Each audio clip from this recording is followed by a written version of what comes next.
Guess I'm on. Hi. I wanted to get on here like last month, but what happened was Mercury was there, and every time I tried to talk, it was just like I was clammed up, so I wasn't able to really speak. But I feel like I'm supposed to get on here and talk to you. How are you all? I know everything's going the way it's supposed to be going. Um, Free will intact. Um, how do I know that being happy is the way? I'll tell you a story. So, what happened was my husband died in my arms 6 years ago. He wasn't sick or anything. We were in bed laughing, and he just dropped dead. I mean, he just made his transition, basically. And, of course, at the time, it put me in a big turmoil.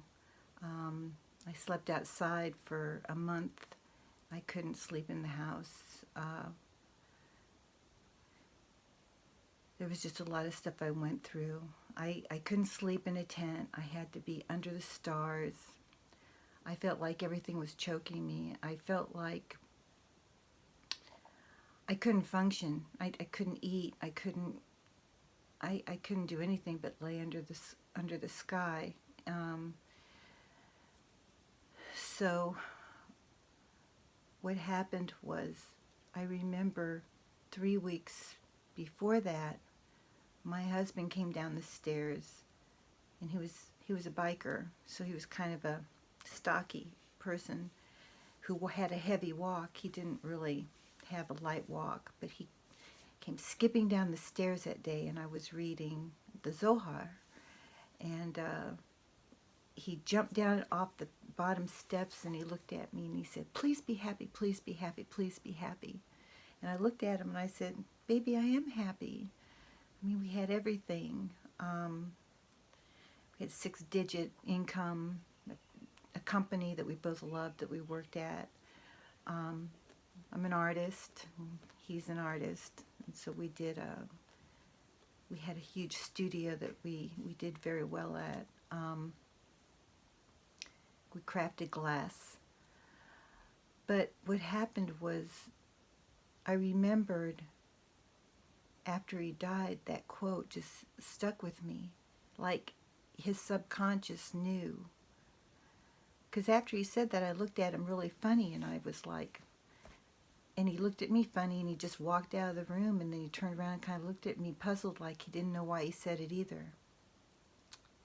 And then 3 weeks before that even happened, before he came down and said, "Please be happy," I heard a voice. Well, I've been hearing this voice since I was born, since I was very little, and I put it to rest for many reasons. People said I was crazy and I shouldn't be playing with stuff like that, but I knew there was something outside of me calling me. Even when I was like 2 and 3, I had gifts, but I never really knew what they were. No one ever explained to me what it was, what was going on with me. But I remember that day, 3 weeks before he came down the stairs, he said, the voice said, "Will you do something for me?" And I was reading the Zohar again. I had a little reading nook, and I went, "Of course." I mean, the voice has always been good to me. When I was always in dire straits and need, things miraculously always happened for me. I was always taken care of and always protected. So when the voice came in and asked me, of course I said yes. But then right after I said yes, I just started crying. I cried so hard. I went through a whole big box of Kleenex. I remember it so well. I couldn't understand. It was like, I know my subconscious knew that what was going to be required of me was not going to be easy. And then he passed away, and I had my arms around him when he made his transition, and part of me died. I could feel the energy going through me and as he was leaving his body. And it was like we had this ongoing joke that who was going to leave first, who was going to make their transition first. And we always laughed about it and discussed it, jokingly. So when he did, I just jumped up and I just started giving him mouth to mouth. And I said, fucking no way, you're not leaving me. How dare you leave me? And I made mouth to mouth contact with him, breathing in him, and till the ambulance got there. And they knew he had died instantly, but I was still in hopes. I was still just believing he was going to be okay. In fact, I helped carry him down the stairs because they didn't bring enough people. I had to help carry him to the ambulance. But I'm saying all this because everything I share with you is not in vain. I know that this shift is for real. And it's not just for a few. All are called. Source doesn't want to leave anybody behind. But there is a price to pay. And the price is to leave your worries, leave the program, the old programming. The path at that point was really not easy for me. We were half in boxes getting ready to make Aliyah to Israel. And we were going to semi-retire there. And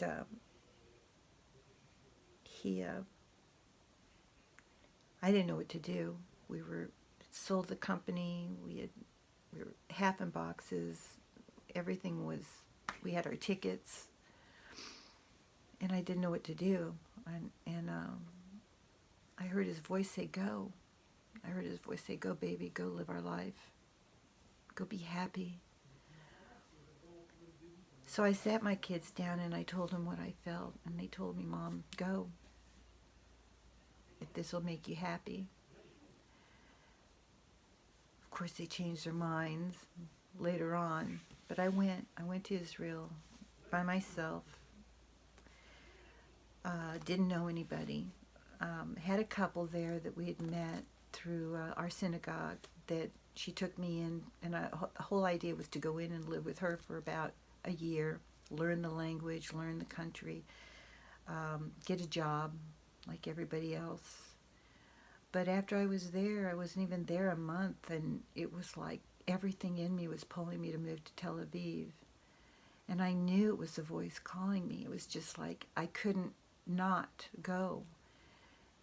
And she was kind of shocked. I was kind of shocked. But I knew I was going to be okay. So I went.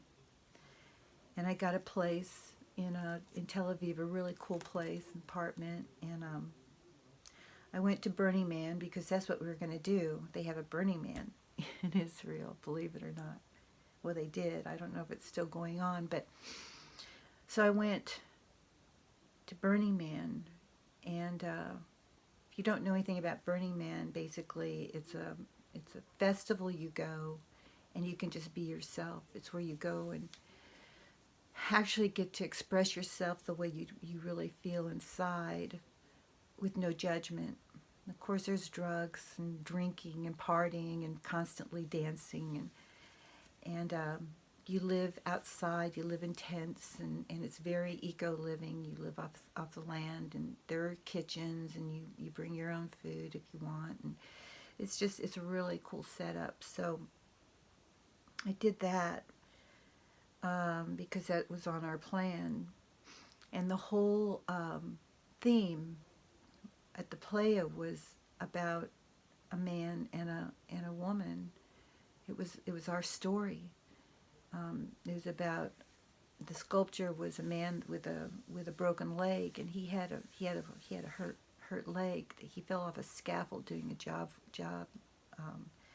3 stories down and cracked the heel of his foot.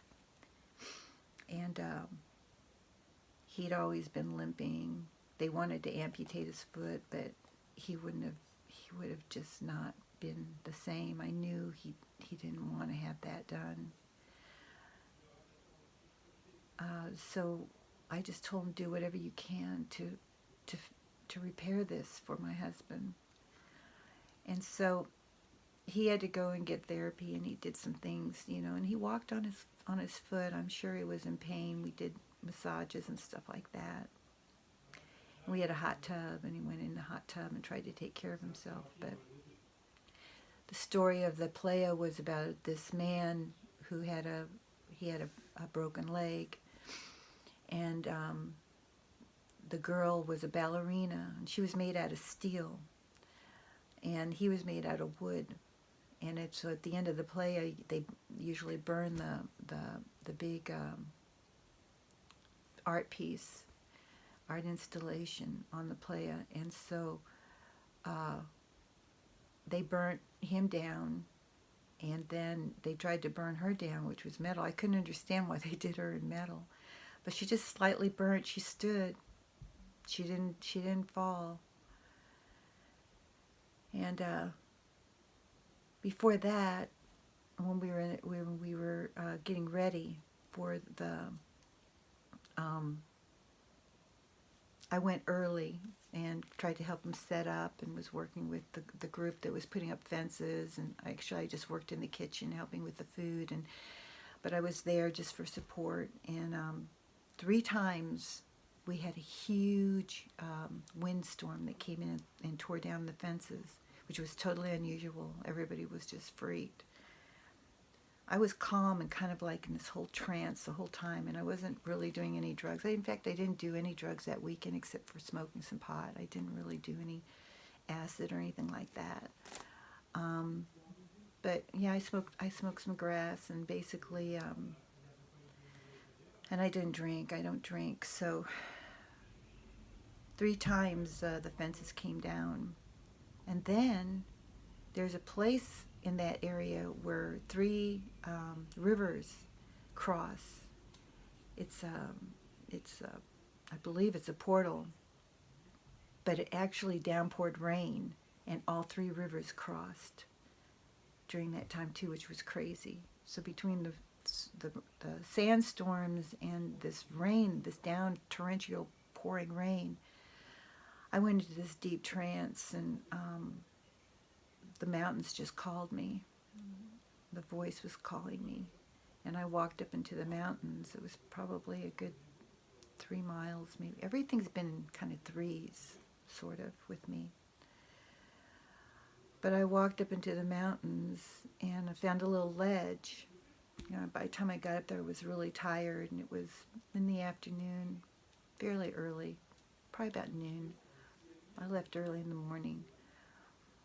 And I just found this ledge, and I laid down and fell asleep on the side of this mountain for about an hour, or I don't even really know how long it was, but I did sleep, and it was a good sleep. It was a deep sleep. And then I got up, and I came back down the mountains, and when I came back down the mountain, this huge sandstorm was behind me, it was just like in a movie, but it was reality. And the people that were there can attest to it. They all looked at me like I was crazy. I was just connected. I was aligned because I was in the will of this energy of Source. So I came down the mountain, and this huge storm was behind me, and I didn't even know about it. I just felt like the wind was blowing, and of course I was in this state of just this trance, this alignment. I wasn't stoned because I didn't have any weed up there, so I wasn't stoned. But I came down the mountain, and all of a sudden this car came pulling up and stopped, and it slid, and it said, "Get in!" These 2 Bedouins, 2 little guys, go, "Get in!" And I turned around and looked, and there was this huge sandstorm following me. So I jumped in the car and got in the car, and they took off, and they got me back to camp, and everything got blown down except the tent I was staying in, which was the kitchen. The kitchen was there. So everybody named the kitchen heaven because every time there was a sandstorm, it was the only thing that kept standing. It was pretty incredible. But I'm saying all this to just encourage you that there's so many more stories. I have so many stories, and I am writing a book. I'm waiting for a computer. I'm traveling. I'm on the road. I stay in meditation most of the day. Try to stay connected and aligned as much as I can, to know what to do next. To know I am a portal, so this energy works through me. But this is just a small story to let you know that you're not going crazy. This isn't nuts. Source wants its power back in this world. It wants its authority back. It is the creator of all that we see. And yeah, it's used us maybe to do things, build stuff, and create things, but we've gotten so far away from our truth.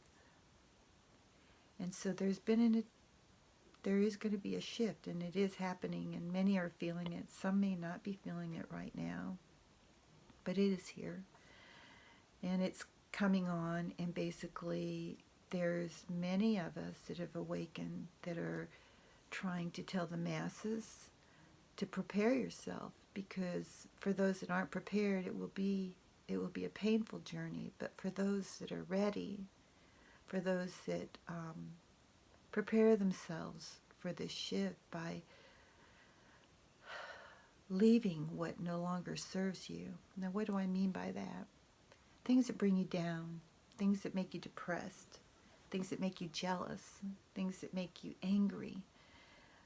These are states of mind that are not ours. It was programmed as ours since birth, that it's okay to do all this stuff. There's so many twisted teachings we've had since birth that are not true. And it's such a twisted truth and error combination that it's hard to really decipher unless you're aligned. The whole idea isn't that someone is an authority. The whole idea is that we are in authority with Source to rule our own lives. That's the way it should be. That's the way it was in the beginning, is we all had our own personal connection. And that's our power. And it sounds crazy, but all provision will be made. I mean, everybody's worried about the finances and worried about this and worried about that. And yeah, there's disasters going on because it's part of the shift. Some are not going to make it. It's unfortunate, but some are not going to survive the shift or to move on and transition over. There is really no death. So to go back and kind of tell you, when my husband died, I was so mad at Source. I was so mad because we were just getting to a place where we were really happy. It'd been a long haul, us being married and working through stuff, working through things that were difficult for us. But we finally were getting to a place where we were in alignment with one another. And so I was really mad at Source. I couldn't believe, of all times, why? Why did you take him? Why did this happen? And so I told myself, I'm going to go find you. I'm going to find you, and I want to know why. I want to know from your own mouth why. You owe me that. My hair, I quit brushing my hair the day he died, and this is the outcome. And for me, it's my best friend. And I know I'm not here to fit in. I don't care what people think about me. I did find Source finally. through a lot of struggle, going through my own journey, facing my own demons. But I got through, and basically it told me a lot of stuff about myself, that I'd signed a contract at the beginning of time. And it all made sense once I saw and was able to speak with Source. That at the beginning of time I signed a contract to awaken during this time and to help with the shift, to be able to be a portal for Source to bring in its energy through me.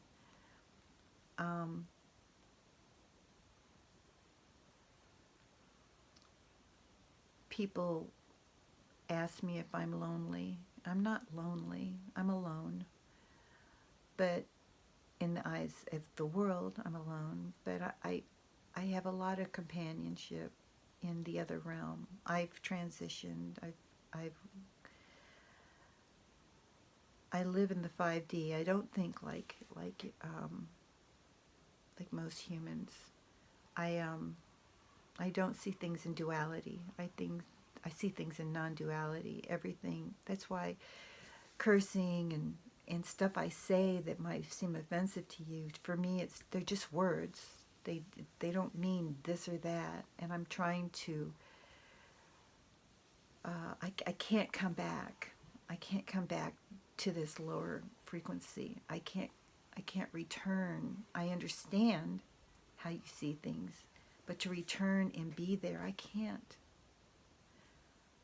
Source has got a hold of me, and I'm happy. I'm really, really happy. And I know the right person will come, that if I'm to share with somebody a life here, it will happen naturally. It will happen. It will happen. Or not. Either way, I'm happy. And I'll do what I have to do to serve out the rest of my time. I was told I won't die. I was told that I'm immortal, that I will live forever.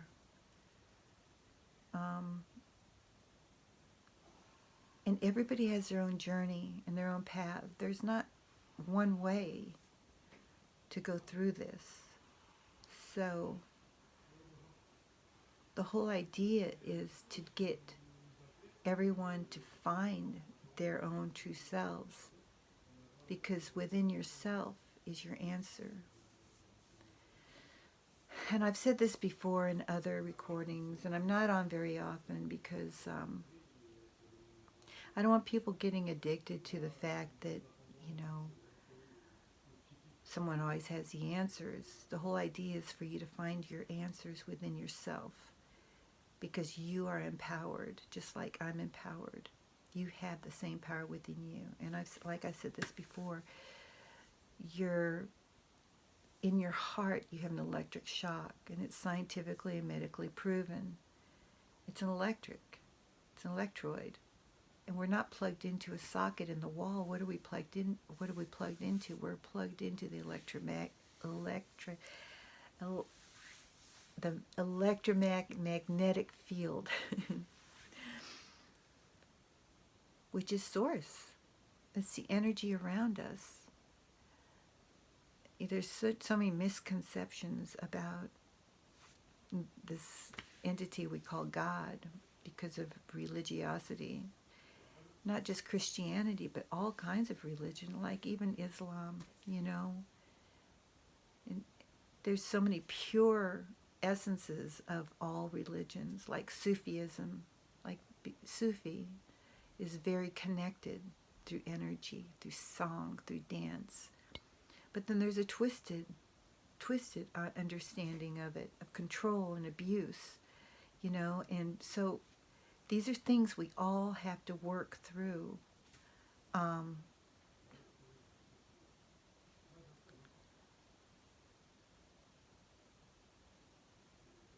And I feel like I need to get on here just to kind of explain, not because I care so much about what you think, but just because I think clarity is always helpful for people.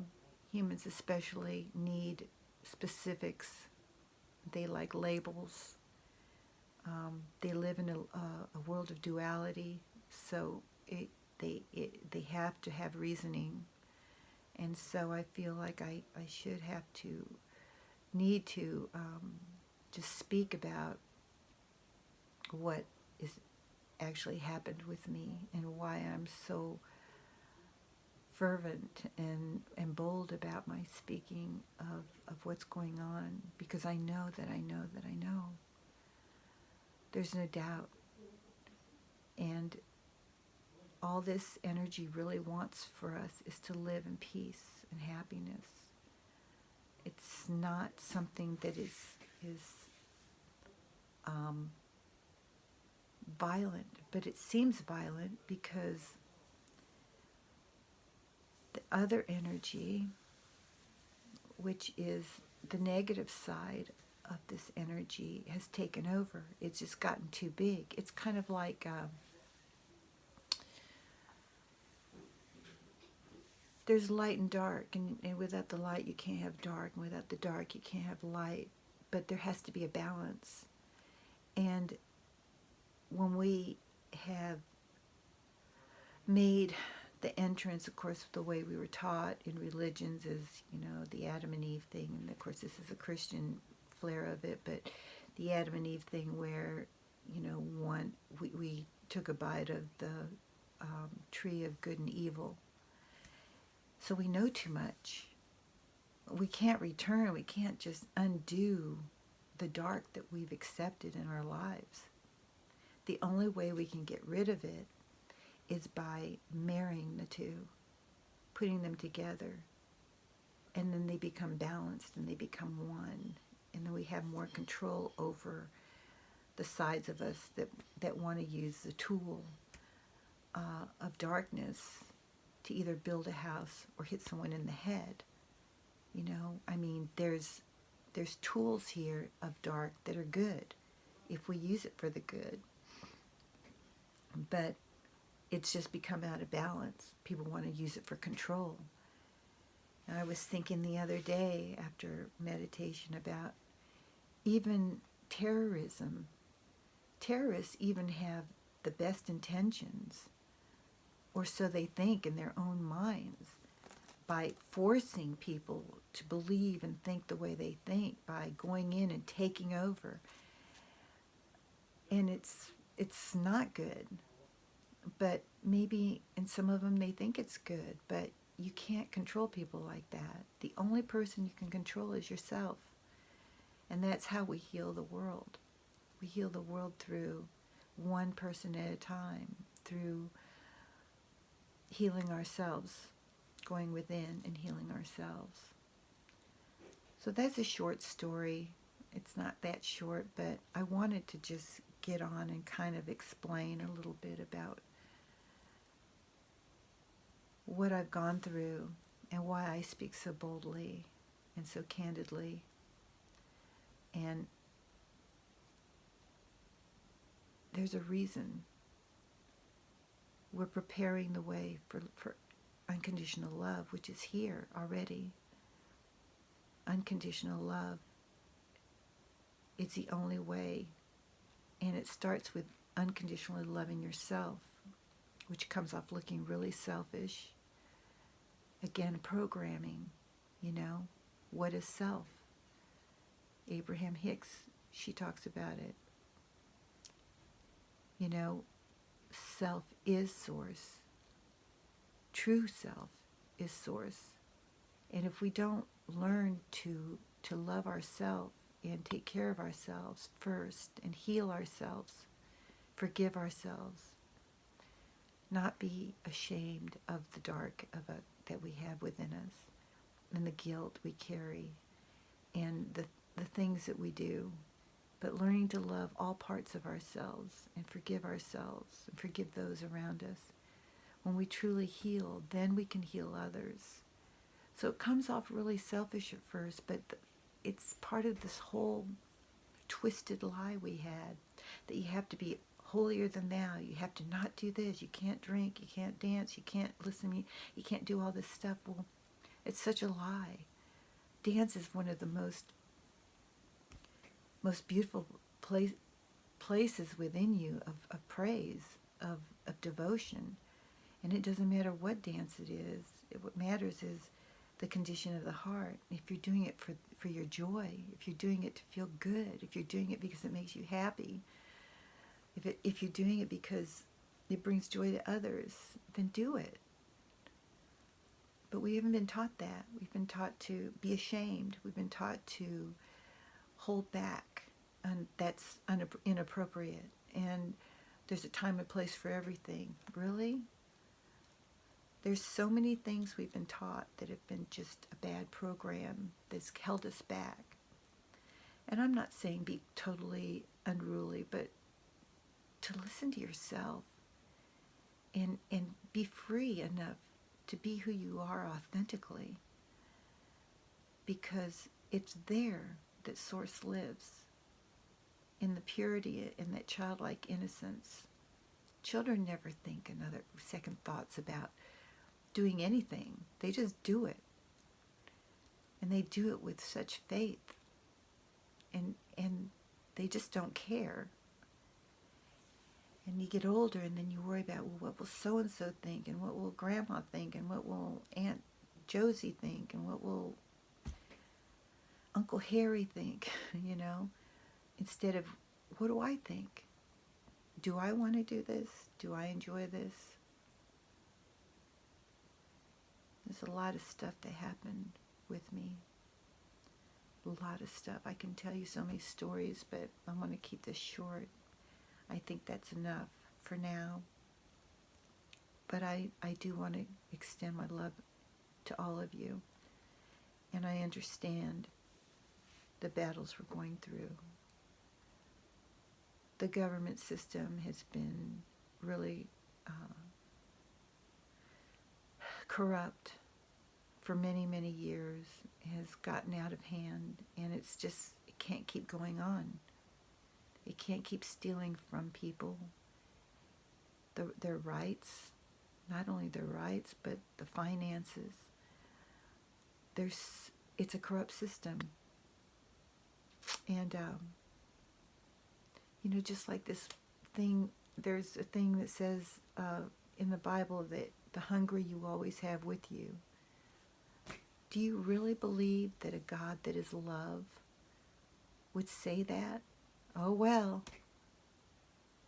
No, that's a lie. Another lie. There's so many lies in the Bible that was given to us. There's a lot of truths, but there's a lot of lies. And it's up to us to go within, really go within, authentically and honestly align with your truth, align with Source, not through religion, but just on a one-on-one. And then you'll be able to decipher for yourself what is truth and error. You won't have to have someone tell you anything. That's true freedom. I've said this before, that people get concerned about free will and say, well, we don't have free will. You have free will to choose. You have free will to choose light or dark and which way you will go. And after that, then the powers behind that choice pretty much takes over. If you choose darkness, darkness will lead you. If you choose truth and light, light will guide you. I'm going to end it here. I'll try to get on more. I am writing the book. I have it on paper. My computer broke, and like I said, I'm traveling, and I'm just nomading it right now until I can settle somewhere. But I'm going to try to get a book out. My story's incredible. I'd love to put it on paper in a book. I'd love to do a movie. It'd be great. But before that, I'd love to see as many people find themselves and truly be happy, truly find themselves. I love you all so much, and I wish you all a most blessed, joyful, and happy life for all eternity. Namaste.